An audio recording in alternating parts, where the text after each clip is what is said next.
Can you imagine that? And so 8 years, the ATF conducts some of the most critical work of preventing crime from happening, such as by ensuring background checks are completed so that those who are not legally able to possess a firearm cannot actually purchase them. ATF, we know, also works with local and state law enforcement, as he has expressed over and over again this morning, to trace firearms that have been used in violent crimes, to assist in making convictions in prior crimes and stopping future crimes from happening. They also work to prevent illegal firearms trafficking, reducing the risk of public safety in our towns and our cities. If this Congress is committed to keeping our community safe, keeping Americans whole, we must do everything in our power to support the ATF and its initiatives. Director Dettelbach, one of the great achievements of the 117th Congress was the passage of the Bipartisan Safer Communities Law. That was my law. The most significant gun safety package in almost 30 years. The initiatives set forth in that law include things such as funding for the implementation of extreme risk protection order programs and laws that ensure that firearms are not in the hands of those a court has found through due process as a danger to themselves or to their community. Funding for community violence intervention and working to close the gun show loophole. Please share with us, because I do believe that you have been just unjustifiably kind of attacked today.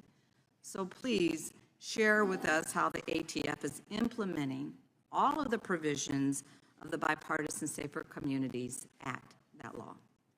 Thank you. Congress passed the Bipartisan Safer Communities Act shortly before I came on as director of ATF. And since that time, the parts that actually fall within ATF's jurisdiction, we've been working very hard to implement. There are other parts, because this is an all-of-the-above approach that has to be taken to violent crime. Others are working on more. But two of the things that the Congress did was gave us our first standalone straw purchase felony and our first standalone firearms trafficking felony under federal law. And we have been investigating with our state and local partners those kinds of cases.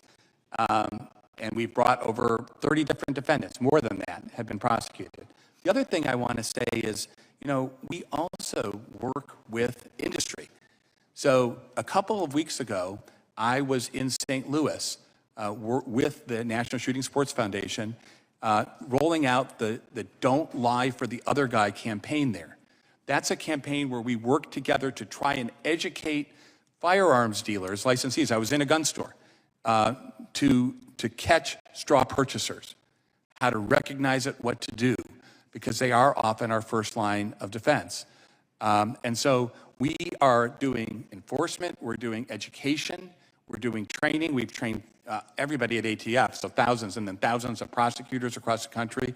I have personally gone to speak to large groups of law enforcement agencies about this. So it's, again, an all-of-the-above approach to do what we can. Congress didn't give us any money for that, but we are not stopping. We're going to do everything we can to implement that important law.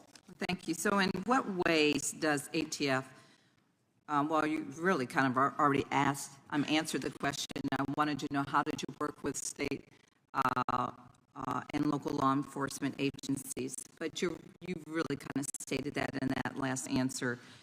But why are these partnerships so important to ATF?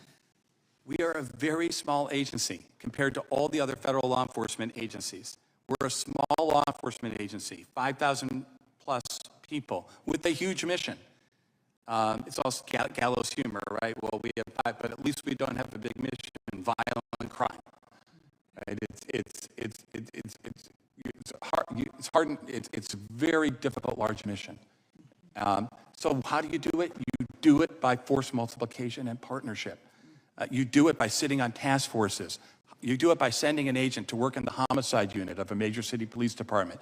You do it by working on the carjacking initiatives that we're working on in Philadelphia. You do it by going after the gangs along with state and local law enforcement that we do in California, in New York, in the middle of the country, all over the country. Every single day, ATF, and I work with the other law enforcement agencies, and I have for years, but ATF, we do that partnership with state and local law enforcement better than anybody.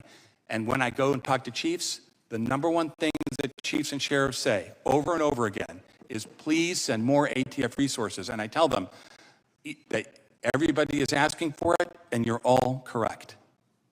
Thank you, and I'm out of time. The gentlelady yields back. The gentlelady from Indiana, Ms. Sparks, is recognized for 5 minutes. Thank you, Mr. Chairman. Director Dettelbach, what is the core mission of your agency? The core mission is to prevent and protect the American people from violent crime. So do you believe that trying to, pretty much turn millions of Americans, law-abiding citizens, into criminals just for owning a piece of plastic is really where you should put so much emphasis? Is it something you have nothing else to do? I don't want to repeat the answers I've given because I know you have limited time, but no, I don't believe Big that. priority for your agency? And I don't believe that's what we are doing.